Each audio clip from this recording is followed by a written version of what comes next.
All right. One final check of all the good stuff.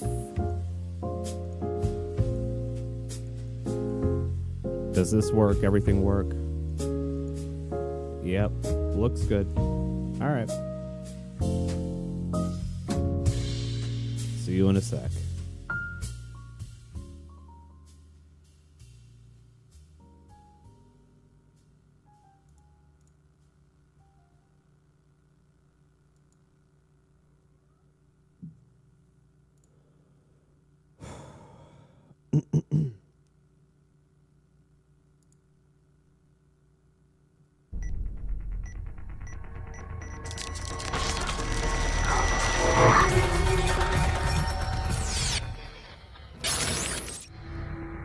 The following radio show takes place between 12:01 a.m. and 2-ish a.m. Events occur in fake time. This is Alec Baldwin. I'd like to invite you to listen to my new limited series podcast about a true American hero.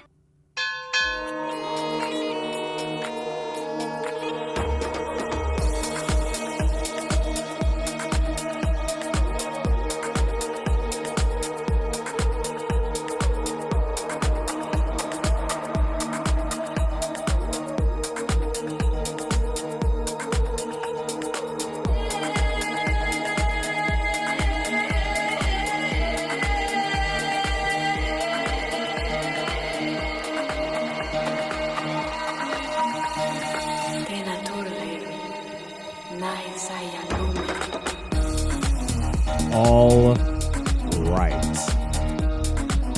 It is Lighthouse Jock number 12.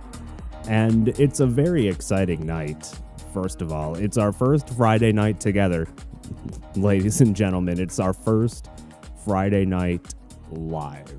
And we will be doing that every week, every Friday evening at midnight Eastern. And I want to give a fair warning, first of all, before we start, because up till now, we've done nothing but pre-recorded shows, and there's going to be a key difference between the pre-recorded shows and the live shows. Now, keep in mind, look, I did promise it, okay? I promised it on the pre-recorded shows. But we are, and by we, I mean I, I am going to leave the pre-recorded shows, or not the pre-recorded shows. Sorry, it's been a tough night. I gotta unwind a little bit. We're supposed to have some fun. Some fucking fun. I was about to say GD again. No, can't do that anymore. I can say fuck, but GD is off limits. Also, using Jesus' name in vain is off limits now, but that's not stopping the fucks, okay? The fucks are still coming out, but anyway, so I am going to leave the uncensored live version up on the YouTube channel if you want to see the uncensored version. But fair warning, first of all, before we really dive into the meat and potatoes here, that if you are watching the live show and you are not a fan of the F word, there's going to be some F words. There's going to be some S words. There's probably not going to be as many C words. Look, who says cunt as often? I don't think a lot of people really say it here. I'm not Australian. I mean, if I was, then, we would. Okay, sure. I'd just blast cunt out every other word. But no, not Australian. So not going to be as many of those. But, just in case, I'm going to leave it open. Just in case it happens to ever come up, I'm going to keep myself perfectly liable to be able to say it. But if you can't handle that stuff, then you can continue to listen to the podcast, which, look, the podcast is going to continue to be bleeped out every time, okay? And the YouTube VOD, like the edited version that goes up on the YouTube channel, those are also still going to be or continue to be edited out, right? Or at least the swears are going to continue to be edited out. So fair warning. If you can't handle the heat, then you might want to wait until the podcast gets posted. Also, we're not going to be doing it tonight, but in the future, I will be able to take your calls. Like, for instance, if you were hypothetically next week to call 423-523-9442, then just hypothetically, if you were to do that next week, I mean, you can try it today. I've got the screen up, but I might not answer it today. I don't know. Plus, I got to make all the graphics and all the cool stuff and, put it up on the screen or do the little scrolly thing because, like a fucking zoomer, unless, like, something is scrolling across the screen, I might need to make a repeatable Subway Surfer video and you just, like, plant it on the screen, like, 3 times. Look, in order to get zoomers to watch the videos, here's what I've learned, right? And I'm not saying this from TikTok experience, but I've seen a couple of them here and there. I usually hate TikTok, but how the Zoomer brain works, right, is as soon as they see a video pop up, okay, unless it has like a Subway Surfer video like on the top and then it has like an inaudible Family Guy clip for some reason also in there, you need to have like 3 different things in order to properly stimulate their brain. And that's what every TikTok video ends up being. It's like, the meat of the video, like maybe kind of tucked away in the corner, like the thing that you're supposed to be watching. And meanwhile, everything else is just a Subway Surfer video, just OCD or ADD fucking guy running through the subway collecting coins like Sonic the Hedgehog, and Family Guy clip, a whole bunch of unrelated stuff because that's the only thing that that keeps their brain stimulated. Don't ask me why. I don't know. I can't claim to know their generation, but next week, 423-523-9442. I'll take some of your calls as they come in next week. I'm also working on a Q&A website that you can head over to and type questions for, and we will do a Q&A segment at some point in the future. It might be at the end. I don't know. Look, I haven't hashed this out. I'm just kind of spitballing here. Do I look like I'm a guy that has a plan for anything? Maybe some things. Anyway, so welcome to the first live show of, I can't say, I say first live show, even though we've already done a test version of a live show a few weeks ago. So the first intended live show of 2024. We will be here. I keep saying we, but I'm assuming that you're out there too, and you're also collectively part of the we. I know that's a unhealthy assumption to make, but I'm going to make it anyway. But we'll be here every Friday evening at midnight. So we got that. We'll take some of your calls starting next week once I get a little bit more of the stuff done. Today, I previewed it. I told you it was coming. And coming up in a little bit, we are going to do Who Wants to Be a hater, which is, don't get me wrong, okay? There's a lot of game shows out there. And Who Wants to Be a Hater is, I would say, without a doubt, the greatest game show in all of podcasting history. I'm just going to be honest here. Look, I call it as I see it, and I've never heard another game show on any other podcast that has been as riveting and captivating as Who Wants to Be a Hater. So we're going to play that again. I've got 2 more cringe commercials that we are going to pit up against each other in the ultimate battle to the death. And we're going to see which one is the most cringe. And I will put the game to a vote. And you will get to decide for yourself which one of these commercials is the most terrible, which one of them sparks the most hatred, which one of them makes you want to go on the biggest rant of your entire life.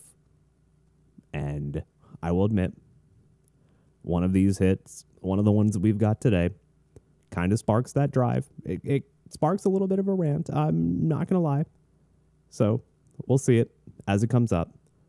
But we're going to pit those 2 of them against each other. And then coming up at the end, we will, of course, cap it all off with Lighthouse Shock Jock Bible Study.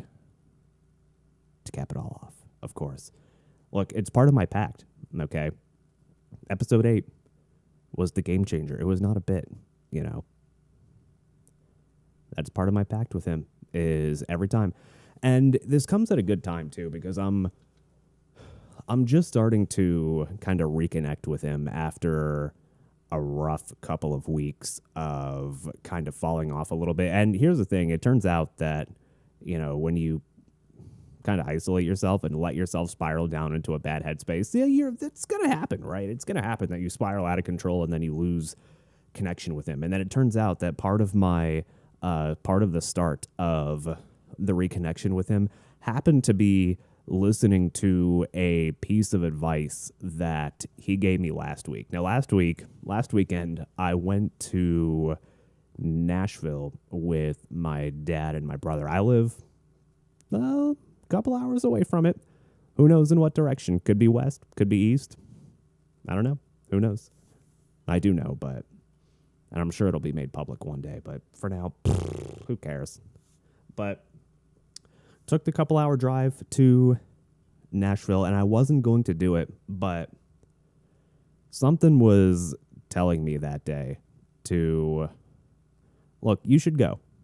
You should go. I wasn't going to go, but I felt like God was telling me to go on that Saturday. And so I did. I had a nice, interesting time. Spent the Saturday night and the most of next Sunday afternoon just kind of walking around downtown Nashville. And it's pretty cool. It's a very interesting little place to go. I know it gets the reputation as... By the way, I guess I'll start here, right? So, first of all, Nashville is supposed to have the reputation as like, look, it's the music city. There's so much history of music in Nashville, and I know it gets the reputation as like the country music kind of place, but it's not. I don't know if I'd call it exclusively a country music place. I think it's trying to bill itself. The city, you know, it's trying to bill itself as just a general music place. Now, I ended up wanting to go. I was hoping, right? Like, look, I am a sucker for audio equipment, right? So I was hoping that, you know, maybe someplace I could go and there would be some kind of music history museum, and there might still be. Don't get me wrong. It's not like I scoured every block and every square inch of it to see exactly everything that they had to offer. Look, I only had one afternoon, okay? And it was a Sunday afternoon. And by the way, there is a clear divide in downtown Nashville, right? So, first of all, why does every downtown area has a church street? It has a Broadway. It has a main street. Go to your biggest downtown capital and find your church street. Downtown Orlando has one. Downtown Nashville has one. And look, I get that I'm only using a sample size of 3 from seeing downtown Knoxville and Nashville and Orlando in the last couple of years, but I think that's enough. I think that's a big enough sample size to say that, look, every downtown has a main street. Every downtown has a fucking Broadway street. Every downtown or Broadway Avenue, I don't fucking know. And every downtown has what was the third one that I was talking about? Oh yeah, Church Street. Yeah. So I don't get it. Is it like a government mandate that every downtown has to have a church street? Curious. So there's a clear divide, right? And the only thing that I could liken this to, the only thing that I could possibly compare this to is the theme parks. If anybody's ever been to the theme parks in Orlando, there's a very distinct characteristic of a thing that is made for tourists. And it almost feels like you can tell when an area is designed specifically for tourists, right? And so we started our trip to downtown Nashville on Sunday afternoon. We saw this thing called Bicentennial Park, I think, which had like a replication of this giant Greek architecture that was just surrounded by nothing. Like there are 3 patches of grass. Grass is a patch. There are 3 patches of grass that are like right outside where Bicentennial Field is, and those patches of grass are all like brown. And the patches of grass that are immediately surrounding it, like those are green. Those look like they are well manicured patches of grass. And look, they get walked on the same amount. So what makes certain grass green and certain grass just totally brown? I'm not entirely sure about that. But also it costs $20 to get inside. And that's the thing that sparked the walk around downtown was we were just originally going to walk around Bicentennial Park just to do some sightseeing and check out how cool the area was. But it turns out that in order to use the restroom, you have to pay for like a $20 ticket to get inside. Like, no, I'm not doing that. Let's walk to another business establishment somewhere downtown and find it and find a restroom. So that's ended up sparking like, oh, look, we're already so far away. We might as well just keep walking down the main street and see what there is. And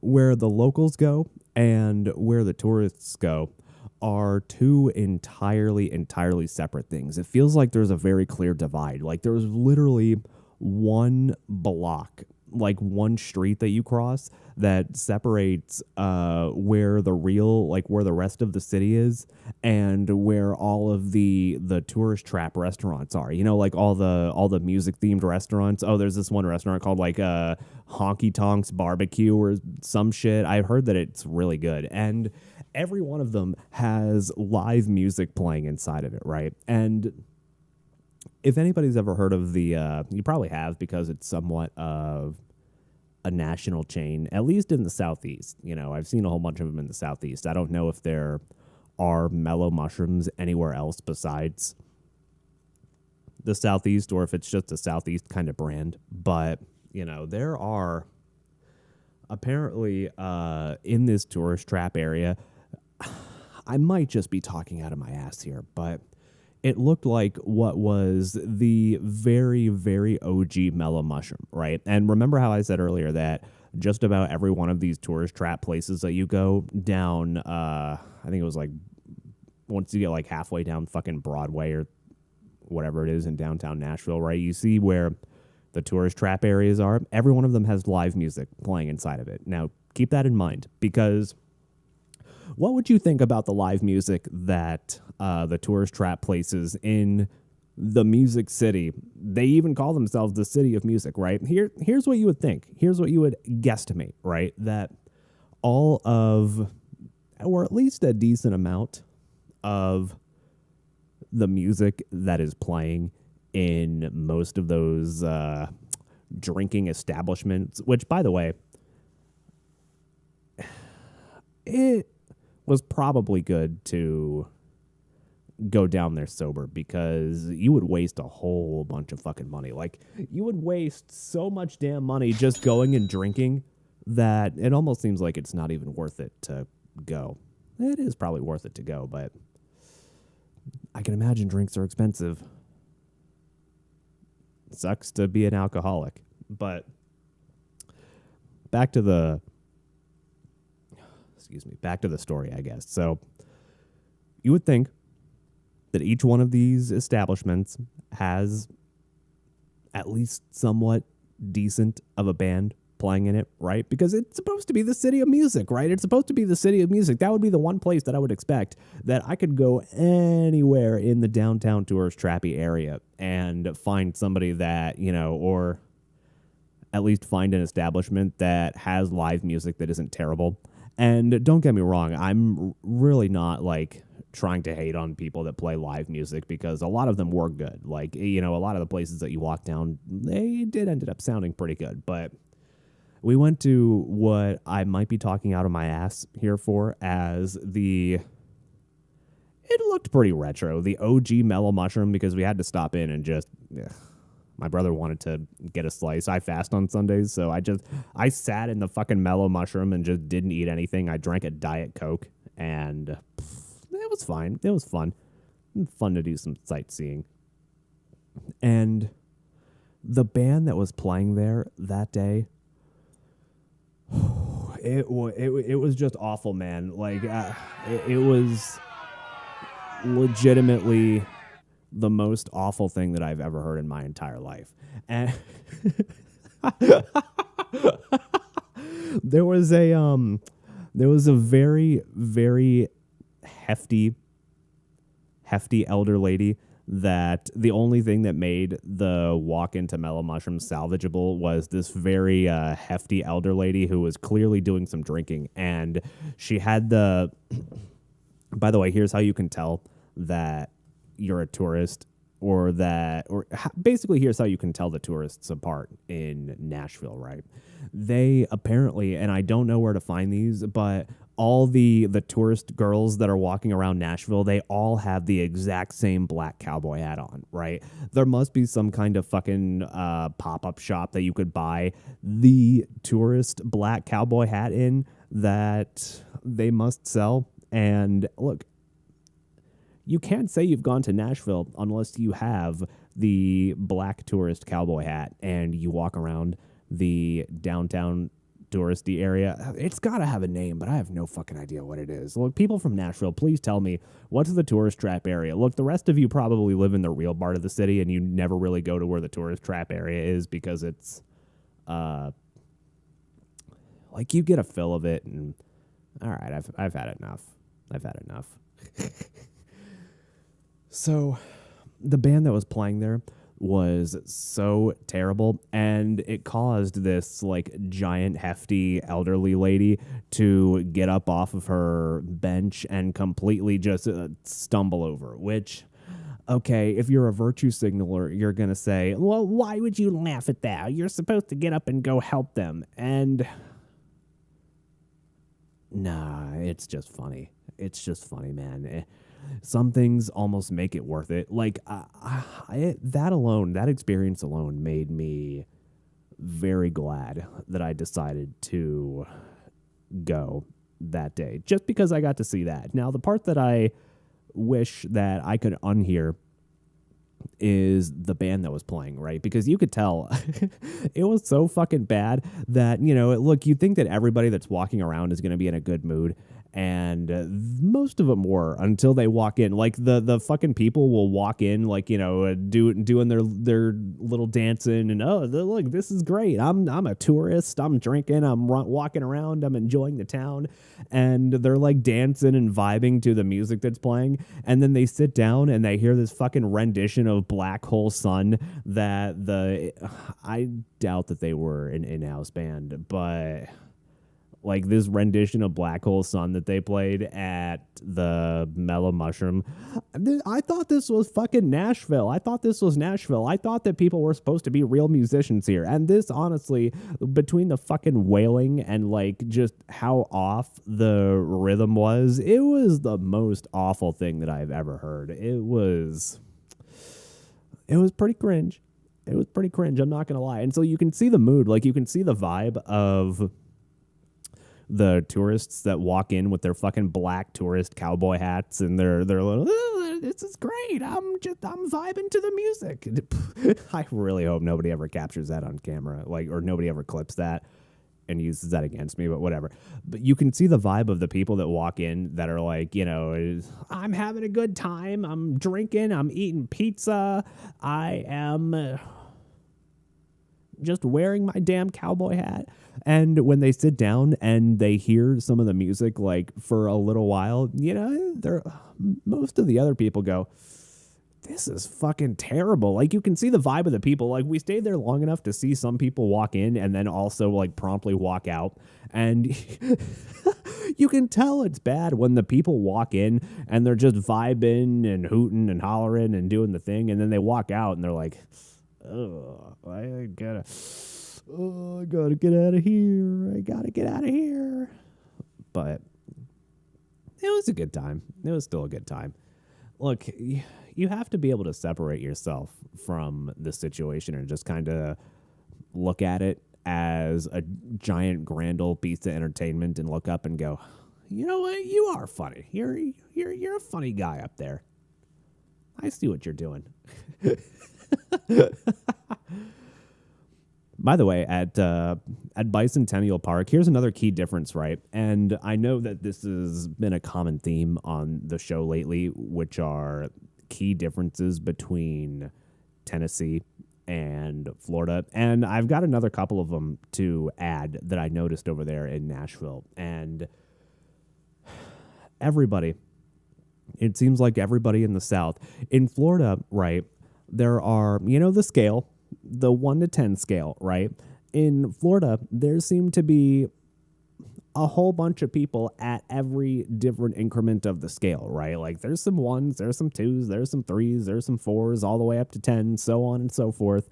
And I've noticed how it works in Tennessee, particularly in Nashville, just because there's a greater concentration of them. Here's the deal, okay? In Tennessee, you are either a 2 or you are either a 9 or 10. That's it. There is no in between. There is absolutely no in between. There are no mids. You're either like smoking or, and this goes for both genders, by the way. And look, I may be a, No, right? Sexual. That may be true, but look, I can tell a hot woman when I see one, right? It's not like I'm totally just completely out of touch there, right? So that's the deal. You're either in Tennessee, and this is particularly true in Nashville, as I said earlier, you're either a 2 or you're a 10. And that's just how it goes, right? You're either smoking or you are butt-ass fucking ugly, and it makes me want to just completely turn away and go, I would rather stare into the sun. I would rather stare into the Black Hole Sun and listen to that fucking song again, played by that exact Mellow Mushroom band. Okay. That's how it works. Seems like in Nashville, by the way, there were more people that inched closer to the 10 side than the 2 side. Here's how it seems to work, right?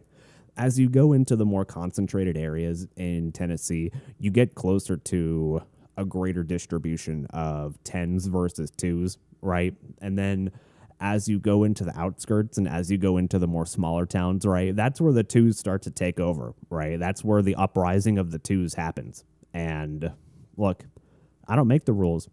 I just observe and see exactly how reality's playing out, okay? I'm not the one that makes the rules, you know? We all know who makes the rules. He's up there. He's up there, man. And I don't know why he specifically made everyone in Tennessee either a 2 or a 10, but he must have had a clear reason for it, okay? Who am I to argue with him? So, yeah, there's one difference. Here's another difference, right?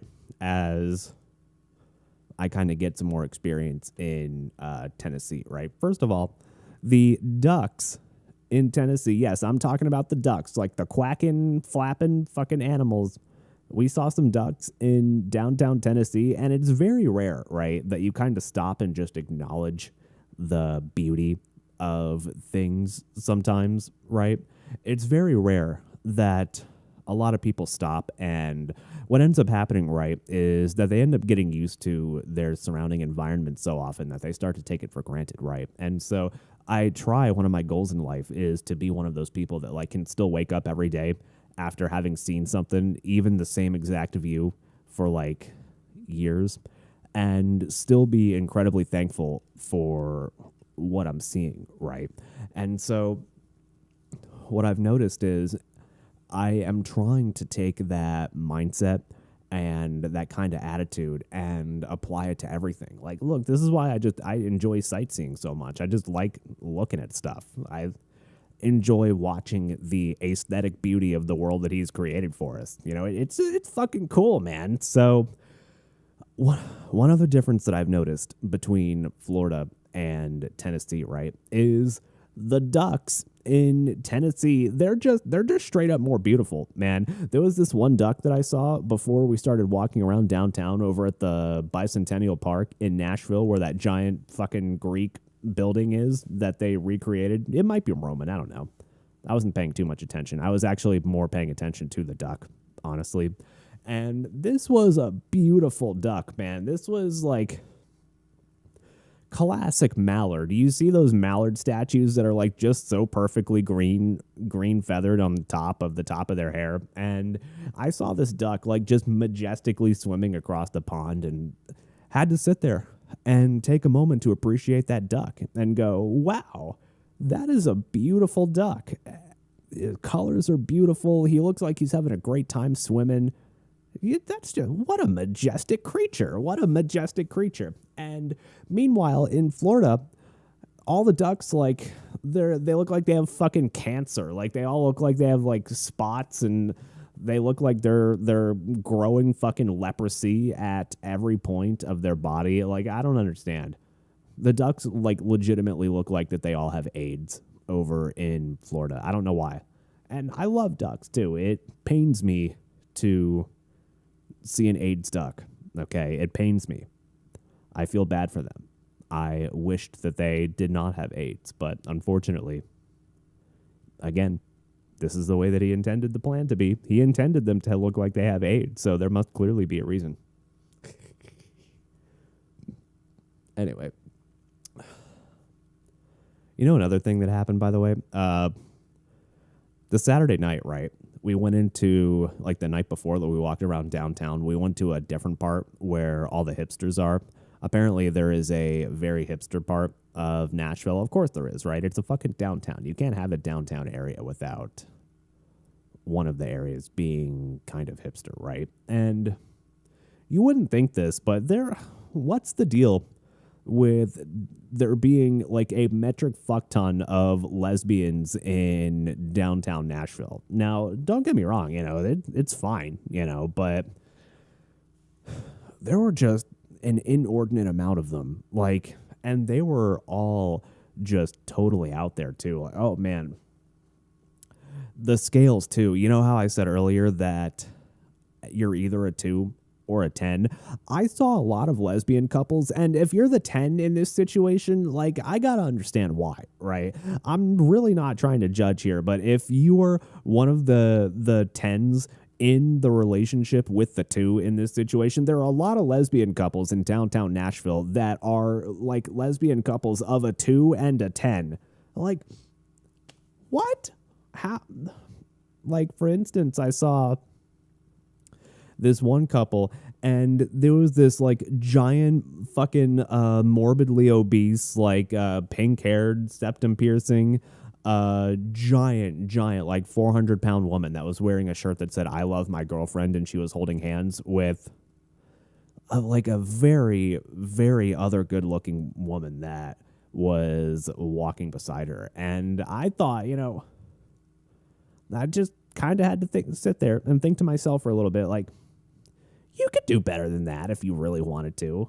You really could. You could do so much better than that if you wanted to. Like, is it even worth? Even if this person is even if this fucking morbidly obese too is like the greatest and sweetest human being of all time, is it not worth it? She must be the greatest damn person that this other woman has ever met in her entire life in order to keep doing this. I don't know, man. I don't know. A lot of 2s, a lot of 10s, a lot of 2s and 10 lesbian couples together for some reason. I don't get it. I really, really don't get it. But apparently what happens, and I missed this, is sometimes at night they have these tourist buses that kind of drive around. They have like a Twisted Tea bus that drives around, and apparently what happens at night in some of them is that like after 10 o'clock at night at a certain point, they stop enforcing the clothing law. And so there are like whole giant buses of topless women in the fucking titted tree. Titted tea. Twisted tea. I'm sorry. Look, you say topless women, and you know that it's a little bit of a brainworm. It is a little bit of a brainworm. I'm not gonna lie. You know, so the Twisted Tit Tea tourist bus. There we go. We got it out this time. They stop enforcing the public nudity law or whatever shit it ends up being. They stop enforcing that after like 10 o'clock at night, right? And so apparently what happens is, and I didn't get to see this, but it would have been interesting to say the least. But apparently what happens is on some of these buses, like they stop enforcing it. And so there's just giant buses of fucking topless women all riding around the downtown area of Nashville. And I can't even imagine, like, first of all, why? I mean, well, I guess it also makes sense to a certain degree, right? If there are a lot of lesbians there, then that's what they want to see. You know, they want to see giant buses of topless women, you know. All right, I get it. I get it. It was fun, though. I'm glad I ended up going, right?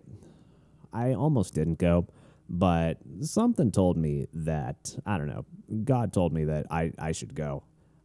I think it was fun for my dad, too, to get to hang out for a while over there. Look, it was fun for me, but it probably wasn't even for me, I think, is what he wanted me to go for. So I don't know. It was interesting. So if anybody's ever done anything that is like more interesting than some of that stuff, I say more interesting as though this is a contest. It's really not supposed to be. There's so much stuff to do over there that, you know, it's hard to fit it all into one afternoon. And I just kind of walked around in my fucking Vans, which my feet hurt like hell the next day. Those are not walking shoes, okay? In fact, they still kind of hurt like a week later. I feel like I still have fucking tendon pain.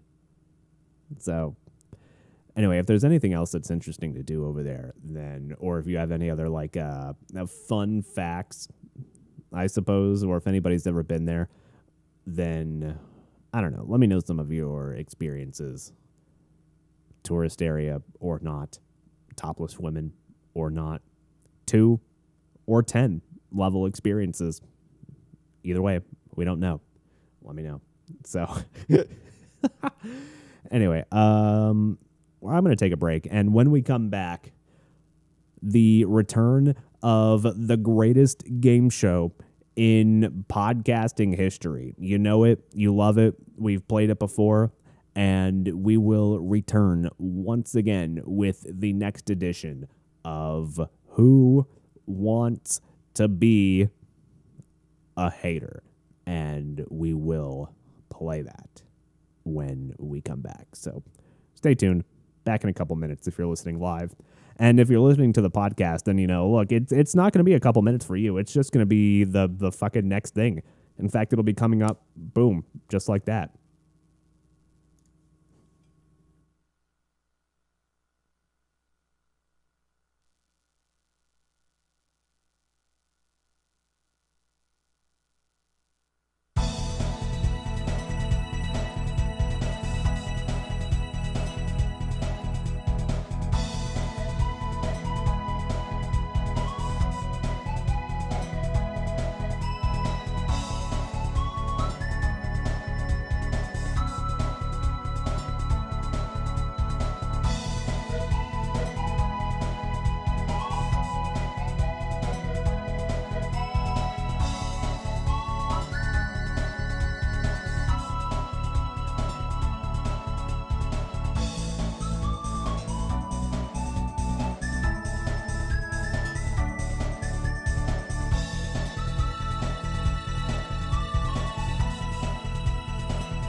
All right, we're back. And it's time in just a moment to play, as I mentioned earlier, the greatest game in podcasting history. Look, I don't listen to a lot of podcasts, okay? Most of them are terrible. Most of them are like true crime. Like, what's the fucking... they all sound so damn fake. They all sound like they're reading from a script.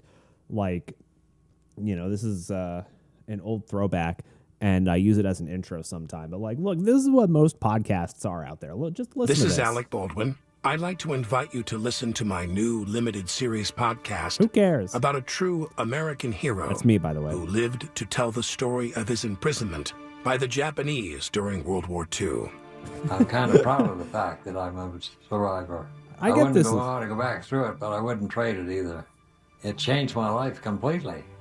Listen to Ben Steele American on the iHeartRadio app or wherever you get your podcast. This is Alec Baldwin. Who's really listening to that, right? Who's really listening to the fucking World War II history podcast? Like, come on. You need a little bit of fucking spice. You need a little bit of pizzazz. You need a little bit of entertainment factor. Who's listening to that shit? So, of course,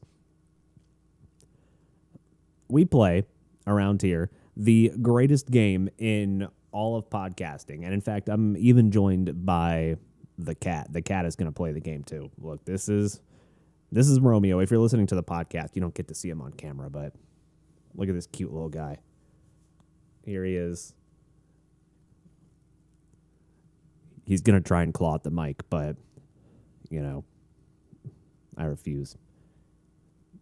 Anyway, so in just a moment, we're going to play Who Wants to Be a Hater, right? And we've got two very cringe commercials. How this works is that we pit two commercials that are out there. You may have seen them. You may be infuriated by them. And in fact, the fact that we're even acknowledging them, period, almost means that they're already winning, right? Their marketing team is winning because they're making commercials that are so infuriating enough to just make a difference out there, right? It's the thing that we talk about all the time, right? Apparently, all publicity is good publicity. Like, there's no bad publicity, right?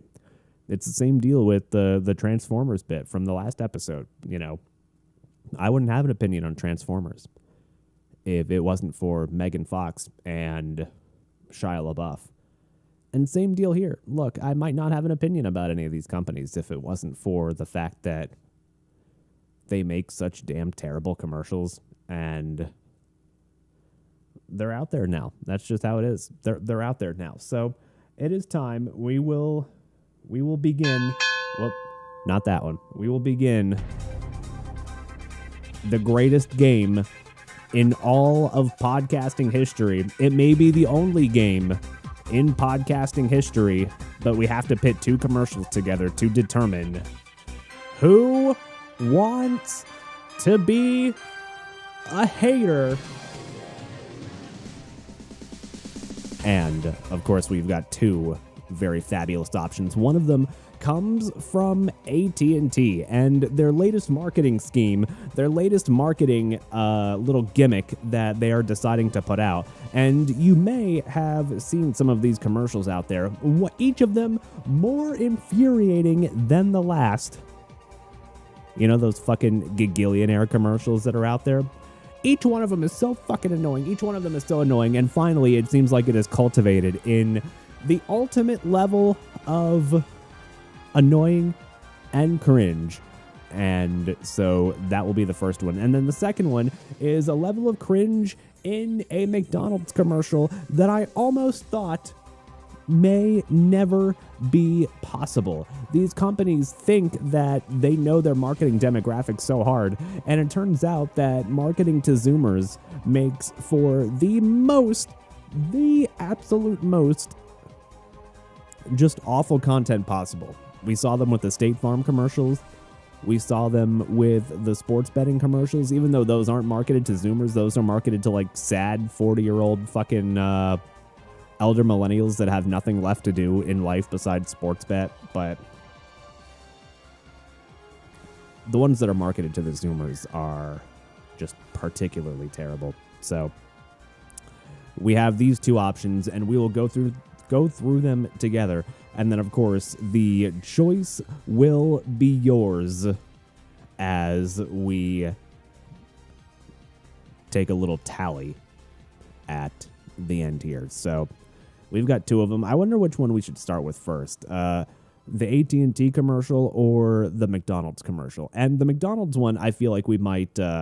actually, I already talked about the AT&T commercial, so we'll start with that one. And then the McDonald's commercial we'll end with, because here's the thing. Normally, I go into Who Wants to Be a Hater with an idea of which one's going to be the most cringe and which one's going to win, right? But this time, I view both of these as equally viable options, right? And so I put the choice to you guys. Like, which one are we really going to go with here? Because there's... I could see either one of them. I really could see either one of them winning. So, I don't know. It's tough to say. We'll start with AT&T, right? And this AT&T commercial, as I mentioned earlier, is the culmination of the Gigillionaire meme, right? And not the Gigillionaire meme, but the Gigillionaire line of advertising. And so here is... You know what? I'll just let the commercial speak for itself. Okay, I will just let it speak for itself, and we'll cringe together. Dude, why'd you put your new rig in the basement? Didn't you hear? Bill's a gagillionaire now. Basically, my new connection is so strong I can game anywhere. Check it out. We've got See, everybody's gamer a gamer. rocker, gamer floaty, gamer couch, Whoa. It's got wheels. gamer bench, gamer throne, and gamer mower. What's that? Oh my gosh. It's hard to game while walking downstairs. I get it. That's smart. Live like a gagillionaire. With So apparently, what AT&T thinks all the Zoomers do, right, is they think that all the Zoomers just make everything gamers. And look, if you're a gamer, then clearly everything else that you do in life has to be identified by the fact that you're a gamer. It all has to just branch out. Everything has to be a gamer thing. And by the way, those chairs are fucking terrible. Those chairs are, like, legitimately the most awful chairs. They're bad for your back too. Gamer chairs are fucking terrible for you. Invest in a real chair. You know, they got some good brands out there. Apparently Herman Miller's pretty good.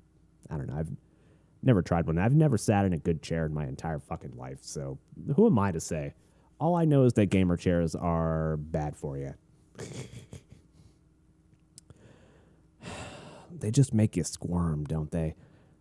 They just make you squirm. Like, look, that seems to be the pattern. That seems to be what they do, right? It's just shove gamer in everything. Everything's a gamer thing. Everything's they just have such a strong identity as gamers that, you know, we have to bleed that identity of them as gamers into every other aspect of their life. And, you know, I get that I know I'm reading too deep into the ad. I get it. You know, you're not supposed to read that deep into it. It's just an ad. I know. But see, this is what they think of us, right? This is what these marketing firms, this is what they think of us, right? They legitimately think that this is going to speak to somebody. And that's my main problem with it, right? Who the fuck is this speaking to? Like, are they trying to speak to Zoomers? Are they trying to speak to millennials? Like, does anybody actually think this way? Does anybody go out and buy a gamer chair and think, oh, I've got to soup up my whole setup with gamer stuff? Like, I have to make everything that I have a gamer thing. Because after all, I'm a gamer. And if I don't have gamer shit, then, you know, I'm just clearly not a gamer. Actually, you know, the more I say it, the more... I don't know. The more that seems to make sense. I've known somebody that was like that. Yeah. Most people just don't operate on that high of a frequency, you know. Shit. All right. Maybe AT&T has been the mastermind all along. So anyway, here is the next one, which I feel like this is the McDonald's commercial, right? And I feel like this could also be a contender for the winner here. Of course it could, because it's the second option. And McDonald's apparently has ads in Japan. This one is not an ad for Japan. This one was an ad that was made for us stupid Americans capitalizing on the Zoomer meme. And it almost feels like a parody. And yet, because it's a McDonald's ad, there's no way it could actually be a parody, right? So let's just, well, we're about to sit here and analyze some fucking anime, which I never thought I would say before in my entire life, but here we are. Here we are, I guess. Shizuru? Kazuki? This seat's empty. Wait, could this be a date? What? Go for it. It's the most obnoxious anime tropes. Saved. What? McDonald's sauce? And you, Kazuki? I think we got a winner here. Is that a Look at this. Okay, I can't believe I have to play this again. Is that a fucking burger that's sitting there in the background as one of the McDonald's employees?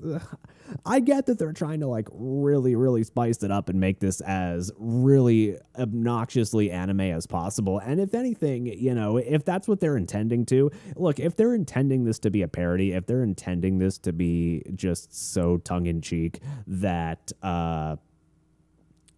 like, if they're intending this to be completely over the top, then, you know what? Good on you, McDonald's. You're fucking geniuses. But I have a feeling that the McDonald's marketing directors are not that smart, and they actually intended this to be to appeal to the anime audience, right? I think they intended that the person that's actually watching anime and going, oh my gosh, are they going to? Are they not going to? Oh my gosh, I just don't know. They're actually intending that person to watch this and have it hit in their little fucking feelies and have them go, oh, squee, I like it. And go to McDonald's immediately afterwards. Like, I get that that's not the intention. I get the intention is just to remind them that McDonald's exists so that the next time they want food, they'll think, oh, hey, oh yeah, that's right, McDonald's. It's all a fucking psyop, right? Look at this. They capture like ridiculous anime so fucking well too, though. I love McDonald's sauce? What is McDonald's sauce, by the way? I get that that's the marketing thing here, but Try new savory chili McDonald's sauce only at McDonald's. savory chili McDonald's sauce. Here's the thing, savory chili sauce actually sounds kind of good, but nah, you can't. You can't give in. You can't give in to the fucking advertisement, man. Look at how fucking anime this shit is. Like, come on, man. Come on. All right. I get it. So, anyway, those are your two options, right? Those are your two options for this edition of the greatest game show in all of podcasting history. We have the AT&T Gagillionaire. Everybody wants to be a gamer. Everything that they exist and own in has to be a gamer-related thing. Or McDonald's, as we put them all together. And now, the choice is yours. Which one is it? Is it the McDonald's anime ad? Is it the AT&T fucking Gagillionaire, everything is a gamer chair because the gamer chair is the main aesthetic of the gamer-related thing for some reason? I don't know why. Now, personally, I was torn, right? I could see arguments for both of them. The AT&T commercial is cringe. The McDonald's commercial is cringe. And I really could see it going either way. So I'm not going to taint your judgment process. Just go with your heart. Choose the cringe that you think is correct in your heart, and that will be the right decision. Just go with it. Follow what you want.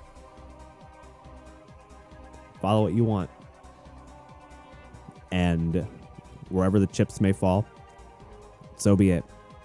So let me know which one ended up winning Who Wants to Be a Hater this time. We had two equally valid choices, and that will wrap up this edition of Who Wants to Be a Hater.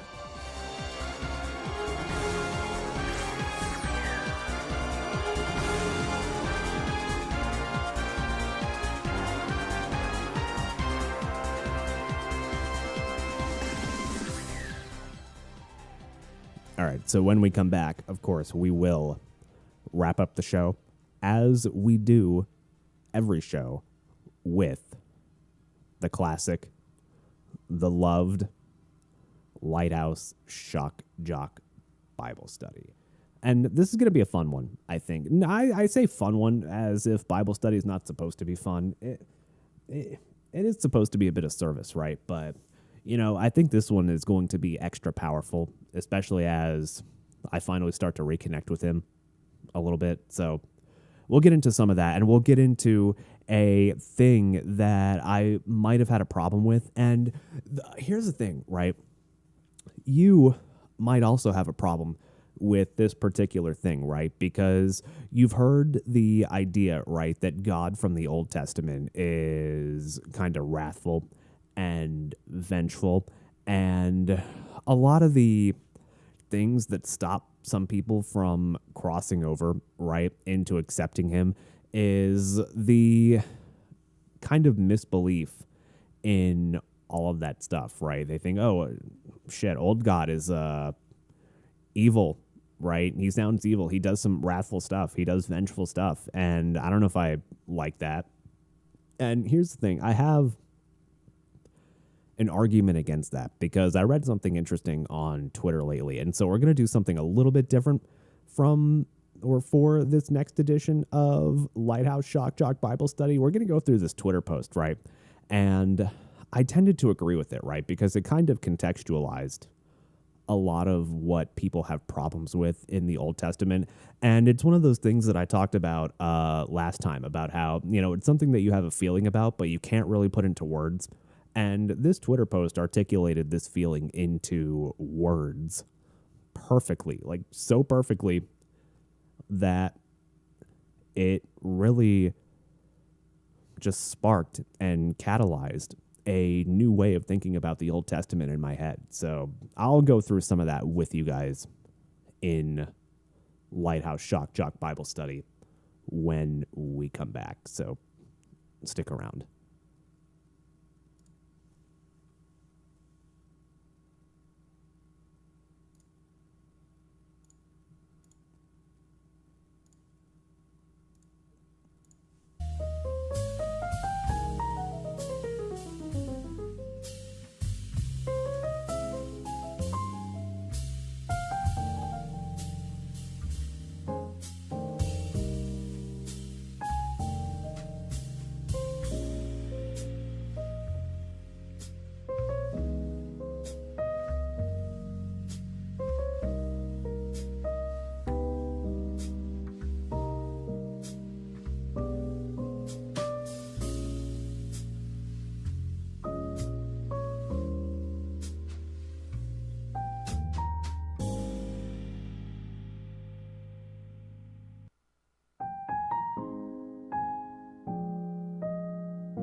All right, we're back. And it's time for the next edition of Lighthouse Shock Jock Bible Study. Now, I will remind you that, because this one is going on the Bible channel, unlike the one that we did for episode number 11 last week, or a couple days ago, I guess. But this one is going on the Bible Study channel. So if you are watching on the Lighthouse Shock Jock Bible Study channel and you would like to subscribe to the regular show as well, which, don't get me wrong, you know, if you just want to get into the Bible, right, and if you just want to do the Bible study part of the show, then I totally understand, right? That's, you know, completely understandable. You want to remain wholesome and not get dragged down into the depths of reality with the rest of the show, right? I get it, okay? But if you do want to listen to the full show, then you can subscribe on the main channel over at Lighthouse Shock Jock on YouTube. But again, if you want to just follow the Bible portion of it, then you can stay right here on at Lighthouse Shock Jock Bible Study, which is where these segments, look, I don't cut them out of the main show because that is part of my duty, right? That's part of my kind of outreach program with him. That's part of my missionary work as a good Christian. Not a self-proclaimed good Christian, right? It's completely different. It's all an attempt. It's all an effort. But that's just part of what I got to do, right? Is at least try and expose some of the stuff to the people listening to the main show too. But if you're just on board for the Bible study and don't want to listen to the main show, that's okay. But if you want to, then you can head right on over there too. So today, as I kind of reconnect with him a little bit, because, you know, if you listen to the last show and you listen to the Bible study segment that did not go on the Bible channel, it was kind of where I talked about my recent fall off with him, right? Where I started to disconnect with him a little bit and was basically asking for a path back to him, right? If that makes any sort of sense. And he led me to a passage that I didn't quite know why he led me to, but ended up kind of finding out a little bit later, just based on going through it. Look, here's how it works, right? He points you in a direction, and that direction generally tends to show you the way, right? So one of the things that has been on my mind since starting my journey through Christianity, right, and journey through the path that he sets out in front of me, right, which is a thing that I think potentially stops some people from becoming believers, is this idea of all of the stuff that they hear about in the Old Testament, right? Because in the Old Testament, what was referred to as Yahweh, the God of Israel, right? That is the God that we're talking about here, right? And so one of the things that I think stops some people from becoming full-on believers, right, is this idea that, and this all stems from like a take that I read, because there's a certain group of people that I follow on Twitter that's like this kind of esoteric spirituality group of people, right? And a lot of that stems, like a lot of my interest in that stems from, you know, the days of doing drugs, right? And so that was my foray into that world, right? But there's an interesting part of it. Like, I do think that there's some elements of truth in how that kind of shows you how the mechanics of the world work. And ultimately, what led me to God, right, is this idea that, you know, hey, look, he designed the mechanics of the world like this. He kind of sets things out in motion, and however things may happen after that, he sets the rules, right? And the things that happen, the kind of operating figures that happen within the rules that he creates just kind of happens. But it happens under the rules that he sets for us, right? But going back to that earlier point, which is that one of the things that stops, I feel like, some people from becoming believers and even believing in God is this idea that, and here's a common take that some people may have about Old Testament God, right? So the difference between the Old Testament and the New Testament in the Bible is the Old Testament is pre-Jesus, right? And the New Testament is kind of post-Jesus. At least, and that's a very, very simplified way of putting it. But the difference basically is, and how do I put this? I don't want to say what I thought before, right, was that God kind of expected us all to be perfect in a way. But, oh man, I went to church a couple weeks ago, and the message that I got there, like, perfectly put this into words, and I'm trying to find a way to kind of get it back out, right? So it started with Adam, right? Like, in the before times, he made us all in his image to be this image of perfection, right? But then you all know the story of Adam and Eve, right? As soon as the apple gets eaten, right, that kind of that veil of perfection was instantly shattered in that moment. And so then, of course, then Jesus comes along, he dies for all of our sins, right? And infuses the Holy Spirit in each one of us, right? This is why we can kind of hear his voice sometimes. This is why that uncharacteristic voice that pops up in your head occasionally is him, right? So it's the time periods are kind of divided into somewhat Old Testament and New Testament periods where, and I'm not quite entirely sure what the point of that is, right? But again, going back to the original point, circling back, which is, and I know I'm kind of using a roundabout way to get to it, but the thing that stops some people from believing is this idea that Old Testament God is like evil. He's evil, he's wrathful, he's kind of vain.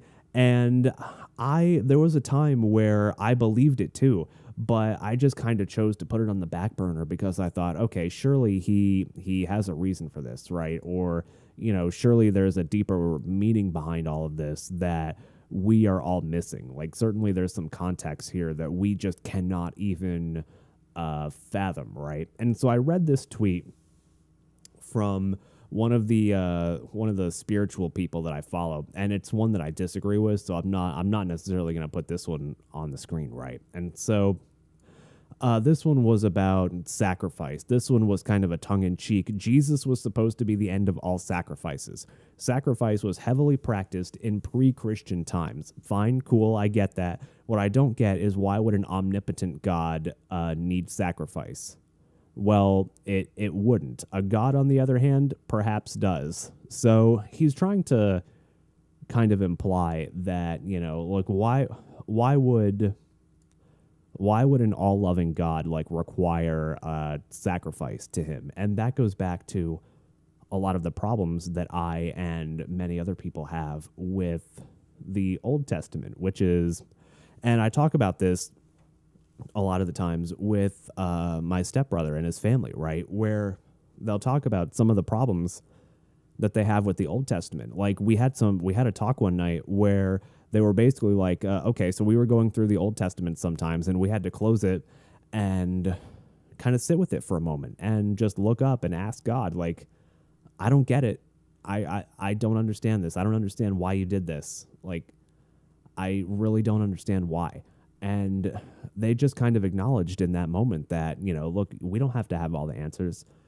But I still, even after that, still kind of had a little bit of an issue with that until I read this post. And we're going to go through some of Exodus a little bit because that, of course, was the story of, of course, the first couple chapters, we're going to start at chapter 3, right? The first couple chapters talk about, Moses being born, right? And so Exodus deals with the it kind of deals with the battle between the God of Israel and the exodus, of course, of the Jews from Israel into their own kind of land. It's probably one of the most important books in the Old Testament because it records God's act of saving the Israelites and establishing them as like a covenant community kind of, which is like a nation that he chooses to serve him. So like God kind of takes all the Israelites out of Egypt and leads them across the desert. You've heard the story before. This is one of the most well-known stories in the Bible, right? This is the story of Exodus. And that's kind of how it starts, right? And a lot of the catalyst for that, like one of the central figures in this is, of course, Moses. And the first couple chapters just kind of talks about Moses being born, right? But we've heard the common story about Moses at the burning bush, right? Moses at the burning bush, he kind of listens to it and he goes, excuse me, yes, burning bush? Oh, all right, that's God. And then he brings forth, the 10 Commandments, and you know how it goes, right? You know how it goes. Supposedly this happened around the 1400 BC time, right? So this is all like way, way before Jesus. This is when God, which, they call Yahweh, the God of Israel, he's still kind of making himself known in little pieces and pockets throughout the world, only choosing very specific people, Moses being one of them, of course. And first of all, I'm not sure whether or not we should go through the Bible part of it first or whether or not we should go through the... I think we'll go through the Twitter post first, actually. So this comes from a user, and I'm not going to put this on the screen. I'm just going to read it out. This comes from a user named Delusional Path on Twitter as a response to that original post, right? And this perfectly captures into words some of the problems that I have with the Old Testament and puts them into context and makes it make sense. So I'm going to go through some of this, and maybe some other people that also have some problems with the Old Testament can kind of make peace with that and allow yourself to maybe move on from your problems with it and believe anyway, because I was getting to be in that camp, when I talked about my stepbrother's family and some of the conversations that we were having with each other about how they would have to put down the Old Testament after reading it and go, I don't know, man. Surely you must have had a reason for it. And I would have gotten there eventually, I think, but reading this post definitely helps. He says, from what I gather from reading the Bible, the Old Testament is the reality of the symbolic Ouroboros, which is the kind of the circular nature of how reality works, right? Like the Ouroboros is that image of like the snake eating its tail, right? And it just implies everything goes in a nice little circle. In the Old Testament, you see the cycles of the ebb and flow of light and darkness, which is spiritual warfare, and how when the people were willing to make the sacrifices associated with trusting in God, they won the battle, both literally and figuratively. Of course, as living creatures, we would question why the most high principle of goodness, the logos, the word, the vibration of creation itself, why would God ever sacrifice a life instead of considering what life means to a being that is beyond life? Now, he kind of makes some connections afterward. It's like God equals generator, operator, destroyer, right? It has different names in different cultures. Like he talks about how Sikhs and Hindus and New Age spiritualists would all call him different names. Jews would say Yahweh. A sacrifice is the faithfulness in the belief that God is beyond life. And this is key because, a sacrifice, first of all, implies that, not much is beyond our current realm of reality, right? Because if the idea of a sacrifice is being so sacrilegious, right, then first of all, that just kind of implies that, the life that we have here is kind of it, right? And that's a good point. That's not really something that I had considered before, right? Because if we're taking, sacrifice as the end all be all, and this is just one point, by the way, this is a much longer post. If we take a sacrifice as the end all be all, then that just means that, only our lives here on this earth is what matters. That sacrificing makes all of that the most important thing. And it's a very good point that kind of makes you remember, like, wait a minute, if we all have spiritual lives too, and we all have, like he says, faith in the belief that God is beyond life, then what is a sacrifice really all that important for? He continues, it's testimony that God sustains, provides, and brings anew. Most of all, it is the testament of faith. Only through quantum leaps of faith does one become truly great and reap abundant peace and prosperity. Whether that was symbolically by sacrificing part of your herd, part of your crops, tithing to the church, or going all in for what you know to be what is good and right and fruitful by doing everything you know to be honoring to God. Hey, it sounds a little bit like the show. Still, it wasn't knowledge, prophecy, or sacrifice that delivered God's people, those who believe, from suffering. It is always through the faith that is expressed by obedience. We see the clear illustration in the Old Testament of the peril that results from seeking anything but honoring the Most High the Most High good as a principle, always and in everything that one could possibly do in life and death. Death is a part of the cycle of life. Death is also part of war. God isn't just destroying unprovoked in the Old Testament. You see that it's written in Exodus, which is what we're going to go through. He notes Exodus 4:21 through 23, which we're going to get to. We're going to do chapters 3 and 4 of Exodus in just a moment. So we'll re-get to this after we get to this post, right? Then you shall say to the Pharaoh, this is what the Lord says, Israel is my son, my firstborn. So I said to you, let my son go so that he may serve me. But you have refused to let him go. Behold, I am going to kill your son, your firstborn. So something that you'll notice about the Most High, which is, however you refer to God in this instance, is that he doesn't impose upon anyone's free will to force the right action, but he is clear that he will punish the wrong with an equal or greater force. God doesn't need worship to fuel his being. It's necessary to have a relationship with him. God deserves gratitude for our life and glory for his creation, much like how our parents on earth essentially deserve respect and gratitude for our very physical being, even if you have a rough relationship with him. Life and love are a gift, and gifts can also certainly be taken from us. The will of God is evident in every synchronicity we will collectively ever experience.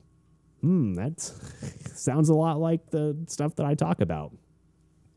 There is a master architect, and gratitude for the beauty of our conscious experience is necessary to strive towards his likeness. The New Testament is the completion of the life and death cycle and the roadmap to transcending the suffering that comes as a result of our wrongdoing onto others as sin.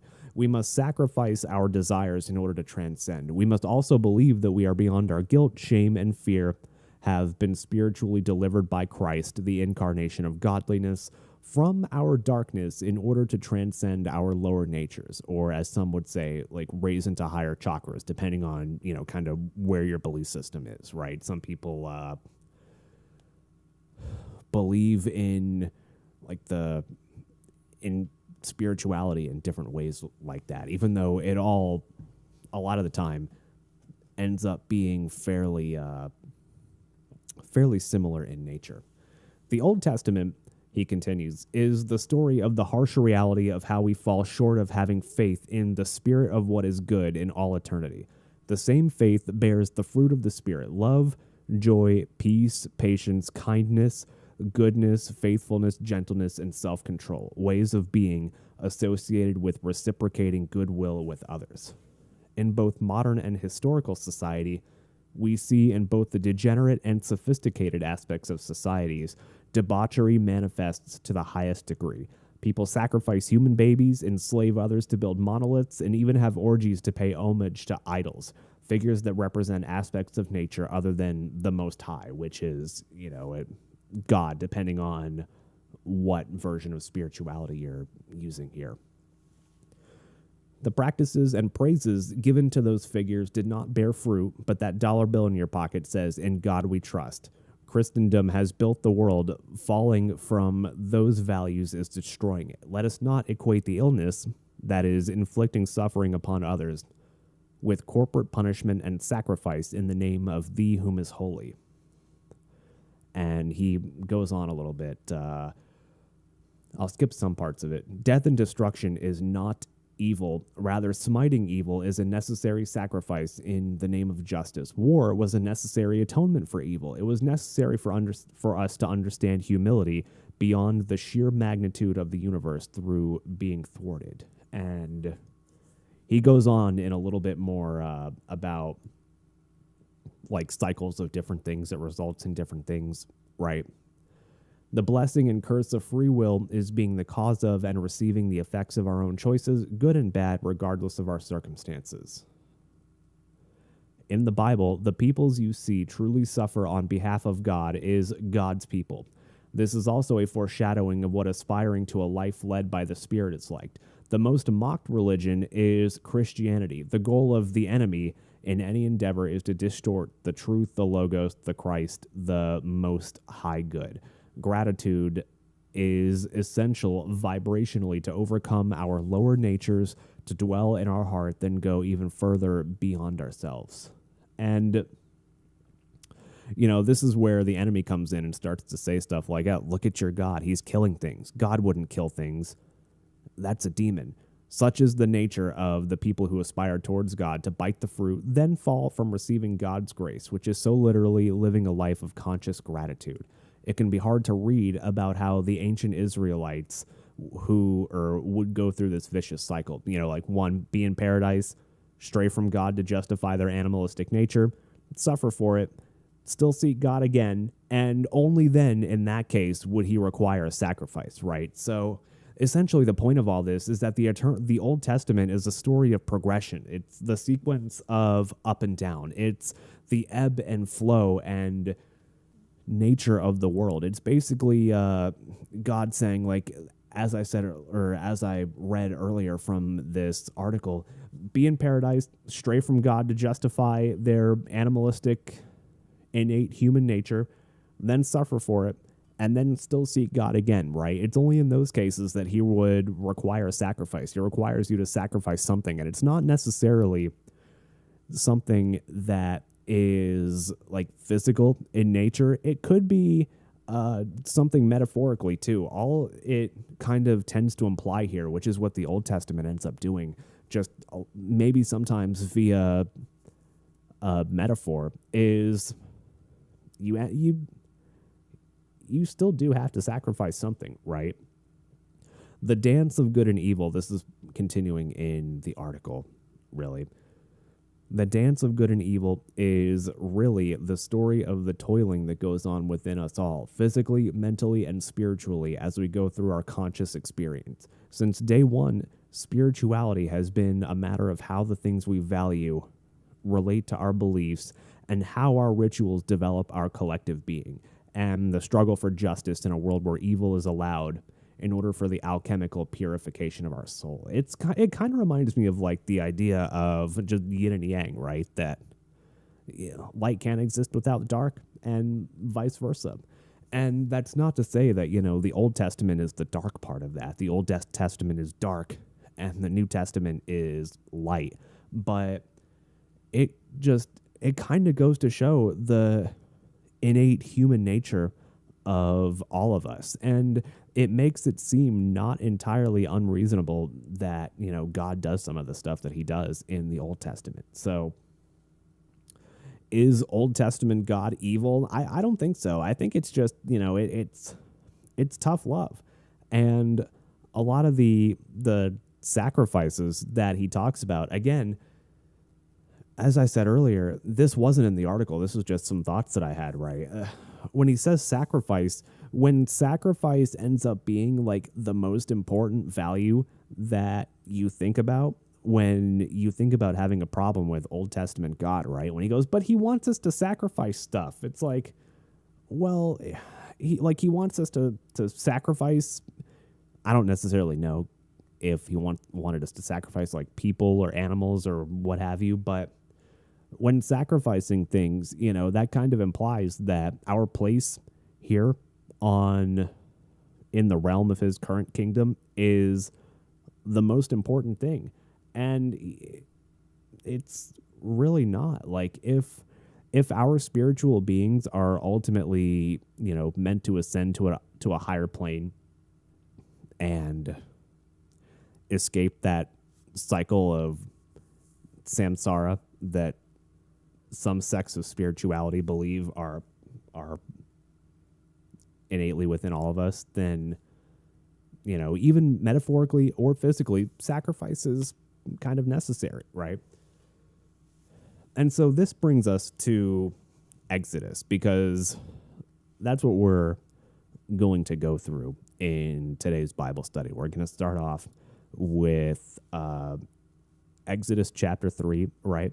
I know that the thing that caused me to go to Exodus, by the way, was that passage from Exodus 4, like 19 through 21, I think, in that Twitter post. It was long enough to be an article, so it could basically just be an article, right?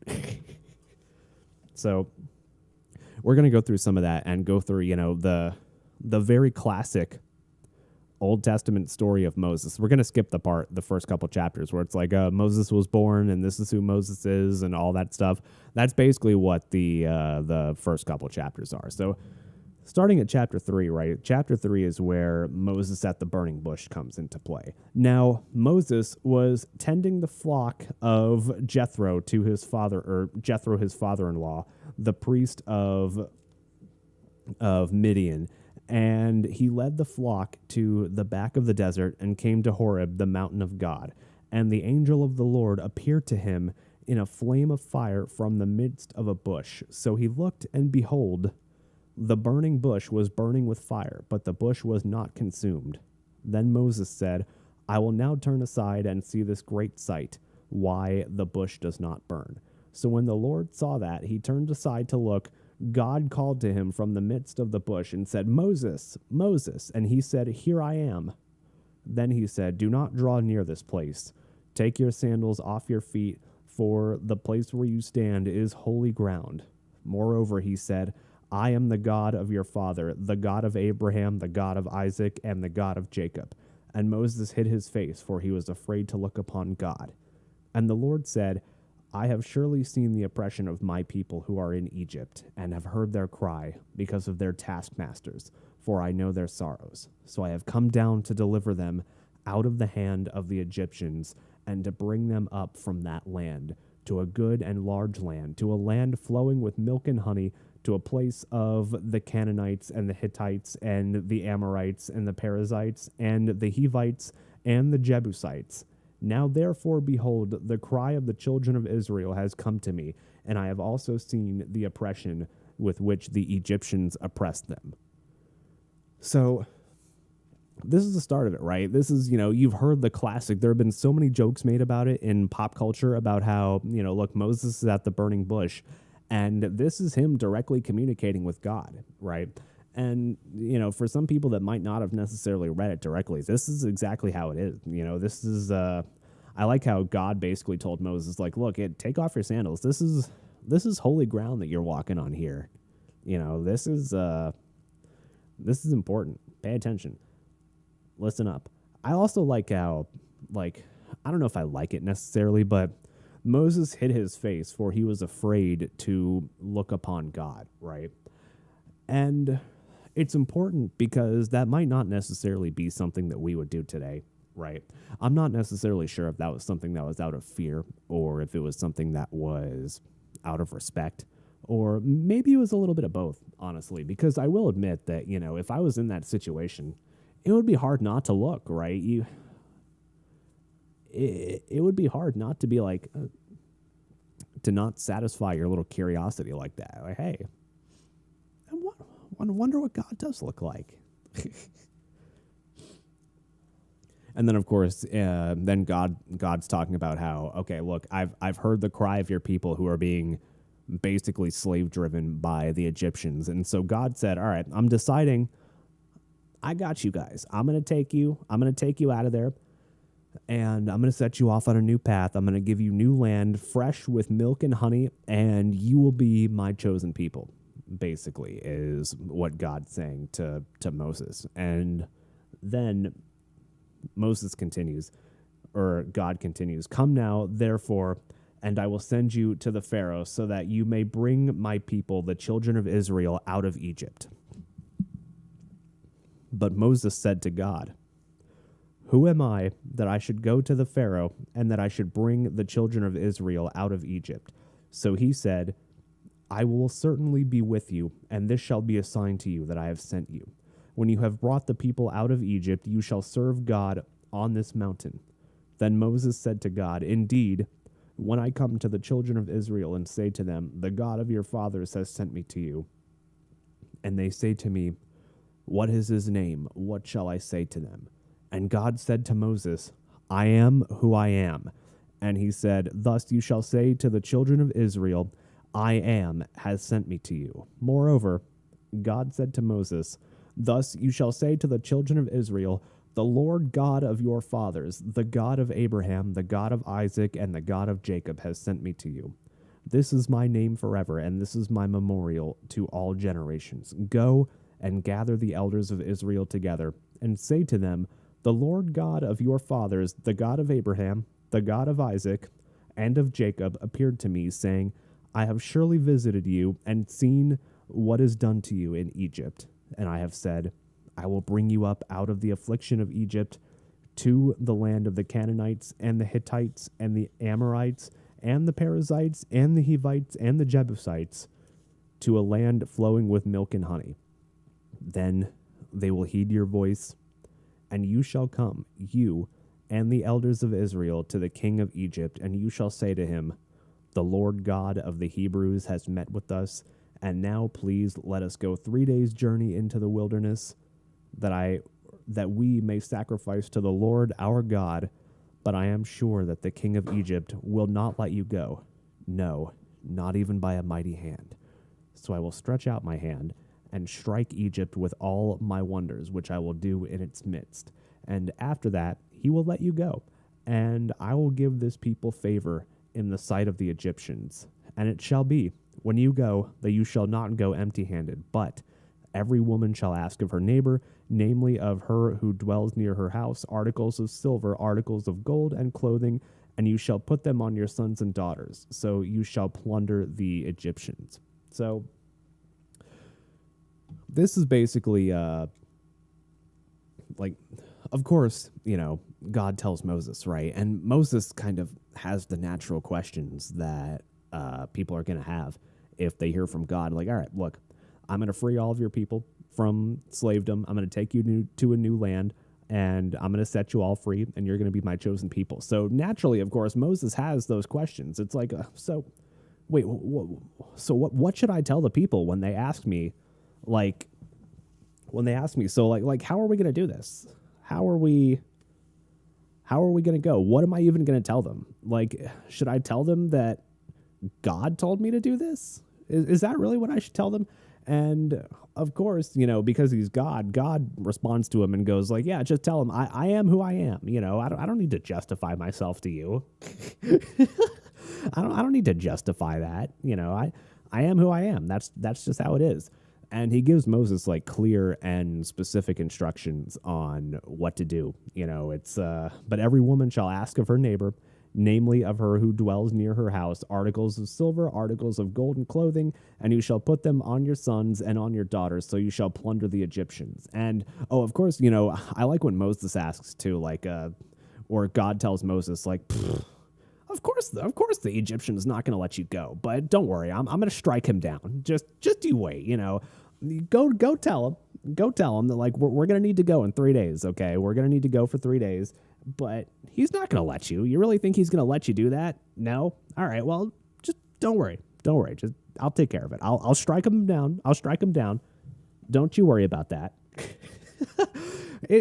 I kind of like it, you know, and this is why, you know, that Twitter post ended up bringing me to this part of the Old Testament, right? Because it starts off, this is one of those things that cause people to have problems with like Old Testament God, right? It's like Old Testament God sounds vain, but no, it's just in a way. Like it is one of those things that implies like, okay, look, you're thinking about your worldly relation to what is going on with you in your situation with you and the Egyptians, right? Meanwhile, God is thinking on such like a heavenly scale. God is that guy that's like playing 4D chess with everything, right?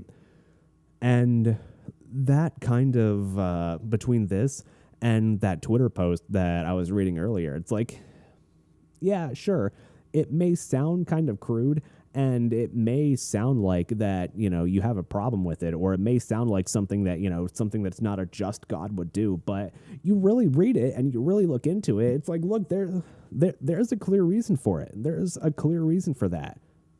There's a clear reason for everything, right? It's, as I said earlier, it's the ebb and flow. It's the ebb and flow. It's the Ouroboros of humanity. It's, you know, okay, Moses, you and your people have suffered.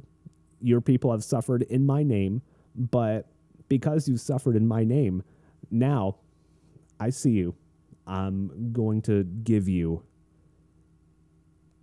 land, and you are now going to be my people, right? So moving on to chapter 4, right? This is where I believe this is where Moses starts to go to the Pharaoh, right? Then Moses answered and said, but suppose they will not believe me or listen to my voice. Suppose they say, the Lord has not appeared to you. So the Lord said to him, what is that in your hand? Moses said, a rod. And he said, cast it on the ground. So he cast it on the ground, and it became a serpent, and Moses fled from it. So, look, I feel like Moses was on board, right? Despite the fact that Moses had the most reasonable questions that any of us would ask. Like, look, you're talking to a burning bush, and that burning bush is talking to you, and that burning bush is God, right? Of course, you know, you sitting there, even Moses, right? You're sitting there probably going to ask some questions. So, like, what am I going to tell people? Am I really going to tell people that's God? And so God is like, so finally when Moses confronts him and asks him, all right, so what am I going to do? Like, suppose people don't believe me. So what do I do now? And then God's like, all right, so throw that stick you have on the ground. And then God just, boom, turns it into a snake. And the snake just, you're not going to not believe after that. You're not going to look at God instantly turning a stick into a snake and go, I don't know. I don't know about that.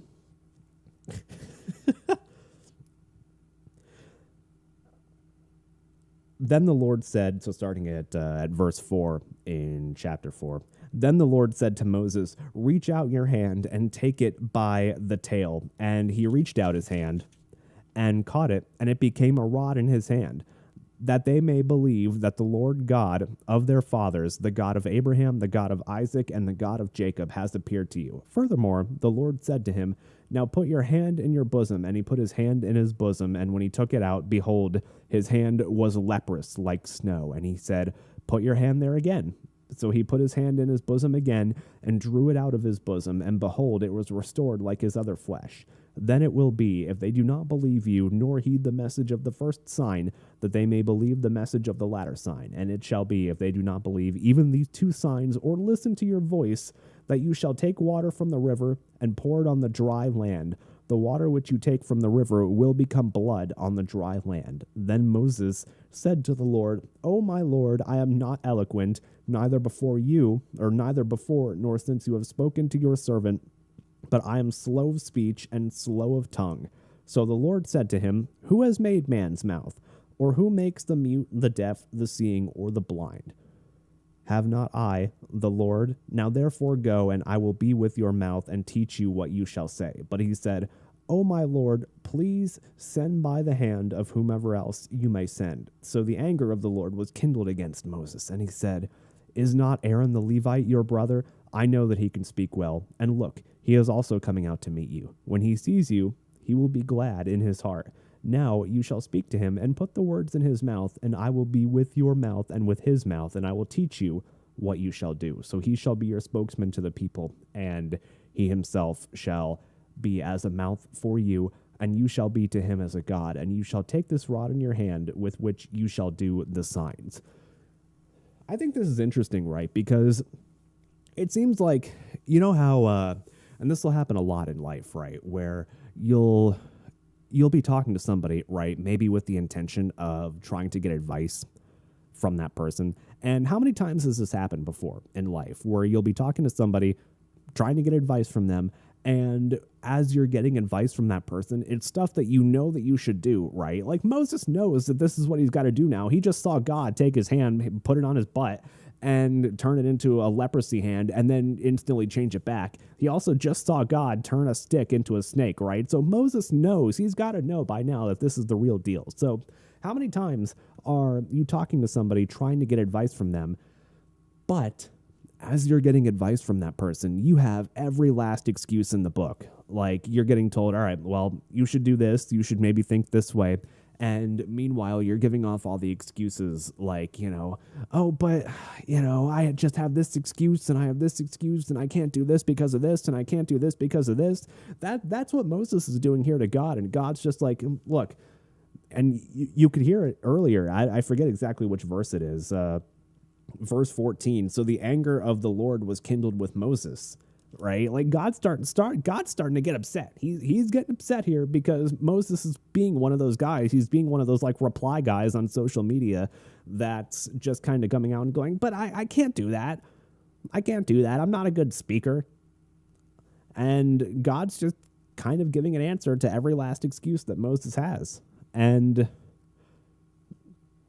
that has to be, that there's got to be a lesson there, right? There's got to be a lesson there to stop giving excuses. When you get a message from God, right? God is giving you a message for a reason. He's giving you the message to go do it, and he's going to take care of whatever excuses that you may have. And should you question it, that seems to be where some of his ire comes from. And it seems like it's rightfully so. Like, look, don't get me wrong. Like, none of us are even close to being as perfect as God. But how many times have you tried to give advice to somebody and that person that you're giving advice to, like, starts to give all the excuses? Like, well, I can't do this because of this. I can't do this because of this. And they give every last excuse in the book. Like, it makes you a little bit angry, right? So, of course, it's going to make God angry, right? And this goes back to the entire idea of the segment that, like, this is one of the reasons that people get upset at Old Testament God is because, like, it seems like Old Testament God is angry. It's like, would you not be angry? Would you not also be angry in this situation? Like, if you were God here, would you not be angry at Moses? Because Moses is being a whiny little, word that I'm not going to say in the Bible study segment because it's the Bible study segment, right? Would you not be angry at Moses if you were God here? Because Moses is just kind of sitting there whining, going like, but I can't, but you can, and I'm going to take care of it for you. And if that's not a lesson to like the rest of us in life, then, it kind of clear as day here. So starting at verse 18, right? So Moses went and returned to Jethro, his father-in-law, and said to him, please let me go and return to my brethren who are in Egypt and see whether they are still alive. And Jethro said to Moses, go in peace. Now the Lord said to Moses in Midian, go return to Egypt, for all the men who sought your life are dead. Then Moses took his wife and his sons and set them on a donkey, and he returned to the land of Egypt. And Moses took the rod of God in his hand, and the Lord said to Moses, when you go back to Egypt, see that you do all those wonders before the Pharaoh which I have put in your hand. But I will harden his heart so that he will not let the people go. Then you shall say to the Pharaoh, thus says the Lord, Israel is my son, my firstborn. So I say to you, let my son go, that he may serve me. But if you refuse to let him go, indeed I will kill your son, your firstborn. And it came to pass, on the way at the encampment, that the Lord met him and sought to kill him. Then Zipporah took a sharp stone and cut off the foreskin of her son and cast it at Moses' feet and said, surely "You are a husband of blood to me." So he let him go. Then she said, "You are a husband of blood because of the circumcision." And the Lord said to Aaron, "Go into the wilderness to meet Moses." So he went and met him on the mountain of God and kissed him. So Moses told Aaron all the words of the Lord who had sent him and all the signs which he had commanded him. Then Moses and Aaron went and gathered together all the elders of the children of Israel, and Aaron spoke all the words which the Lord had spoken to Moses. Then he did the signs in the sight of the people. So the people believed, and when they heard the Lord had visited the children of Israel, and that he looked on their affliction, then they bowed their heads and worshipped. So that's the rest of that's the rest of chapter 4. And it's God doing exactly what he was going to say, right? And remember when Moses said earlier in the first couple verses of chapter 3, where Moses is like, yeah, but the Pharaoh's not going to let us go. But then God said, look, don't worry, I'll take care of that. And he did. And he did exactly what he was going to do. And again, this the common theme of tonight's Bible study segment is to answer that question about Old Testament God. And of course, you have to go through it yourself to see whether or not God was justified in doing any of this stuff. And what I want to know from you guys is, like, as you hear this, is like, and we're going to continue to go through more of this stuff, is what do you think about whether or not God was justified in doing any of this stuff? Like, of course he was. Like, remember when he said to the Pharaoh, "Thus says the Lord, Israel is my firstborn," or "Israel is my son, my firstborn," like the people of Israel. "So I say to you, let my son go so that he may serve me. But if you refuse to let him go, indeed, I will kill your son, your firstborn." And this goes back to that Twitter post that we were talking about earlier, the one that caused me to kind of like look at this passage in the first place, right? He's not destroying unprovoked in the Old Testament. Something you'll notice is that he doesn't impose upon anyone's free will to force the right action, but it is clear that he will punish the wrong action with an equal or greater force. Like, he's still giving you the choice in that situation. He's still giving the Pharaoh the choice in that situation. Like, look, I am allowing you to choose to do the right thing, and if not, you will be punished. Like, that doesn't completely sound unreasonable to me, right? You know, that even now, you know, if we do bad things, we get punished for it. Like, that's just kind of the ebb and flow. That's the Ouroboros of nature. That's the ebb and flow of, like, good and evil. That's just how things work, man. So that's chapter 3 and 4 of Exodus. We're going to continue to, I don't know if we'll continue to go through Exodus next time, but we'll definitely find some Old Testament passages, ones that people tend to have problems with, so that we can go through it ourselves, right? And see whether or not, you know, the common adage that people have. Remember, as I said earlier, a lot of the common things that stop people from being believers is that idea that, like, Old Testament God is evil and wrathful, and that's just not something that I can believe in. But, you know, when you go through it yourself, you kind of see that it's a little bit justified, and it goes through some of the rules of, or it abides by a lot of the human nature rules of our world, right? So this is one of those situations that, you know, you just let me know what you think about this, because we're going to continue to go through some more Old Testament stuff, particularly like some controversial and spicy Old Testament stuff. That way we can see, you know, because one of the things that I said at the beginning of my journey down God's path is that, like, look, I can't honestly say that I have a problem with any of this stuff until I've gone through it myself. So we're going to go through all of it together, right? And for the time being, this was the one that came up this week as I was reading a nice justification that put into words that, like, actually, no, Old Testament God's fine. You know, you just have to look at it a certain way, right? And so with that new context in mind, like, what do you think about this? What do you think about, especially if you've read some of the other, you know, spicy parts of Old Testament, right? I would be curious as to what you think, or what some of your personal struggles have been with it.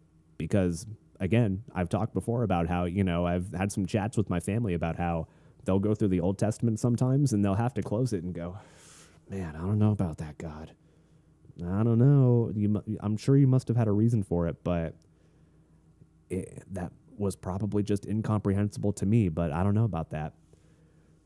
But so far, right?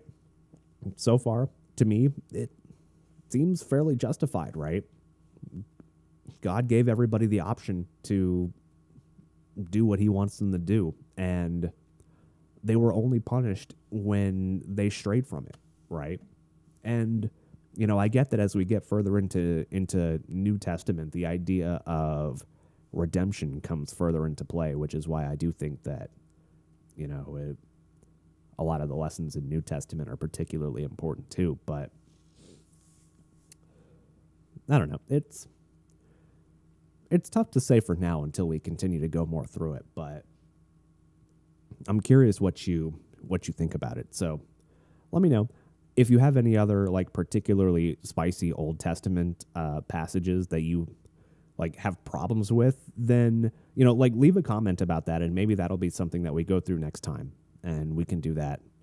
We can do some of that stuff together. So that was the first foray, I think, into the Old Testament for us in Lighthouse Shock Jock Bible Studies. So next time, of course, actually, I guess I should do the influencer bit first. All right. Let me put on the influencer cap. Prep for it. Don't forget to follow, like, and subscribe, and leave a comment. Ugh, gross. I hate it. I hate doing that. I'm not going to do that.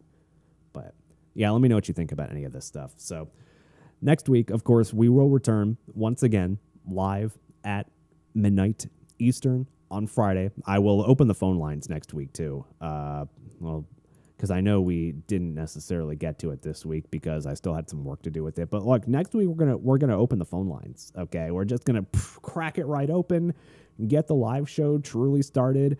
Definitely have some fun stuff for next week planned.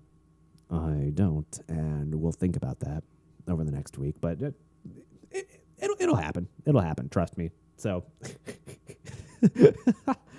as always, do not forget to subscribe if you are listening to the main show and you want to subscribe to the Bible study channel. Then the Bible study channel is at Lighthouse Shock Jock Bible Study on YouTube. And if you are listening to the Lighthouse Shock Jock Bible Study channel and want to subscribe to the main show too, then it's just Lighthouse Shock Jock, right? It's, again, the Bible study does not get cut out of the main show. It just gets kind of clipped and put on the Bible study channel just in case you only want to follow along the Bible journey that we are all going on together and with God, together and with him.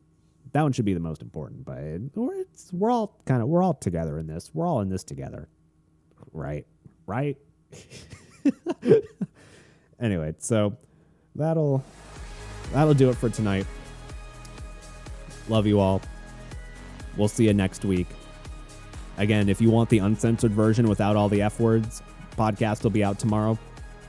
If you can handle the F words, the live show VOD will remain on the channel. But until next week, bye.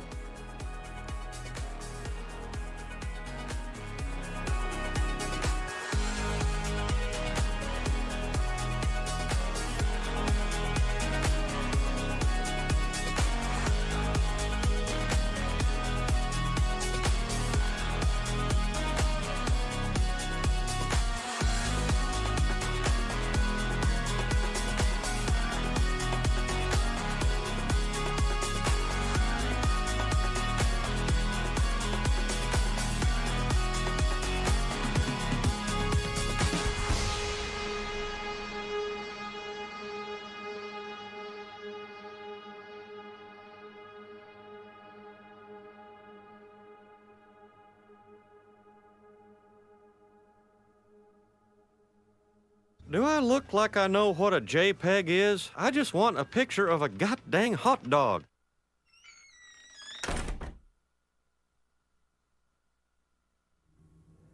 All right. Bye, everybody. Bye, live audience. I will catch you all next week. Again, live every Friday at midnight Eastern, 9 Pacific, 10 Mountain Time, I think. Also, when is that Central European time? European time is like, what, 6 hours ahead? Oh, gosh, that's 6 a.m. I don't know. I'm up at 6 a.m., so who's to say Europeans aren't up at 6 a.m.? Anyway,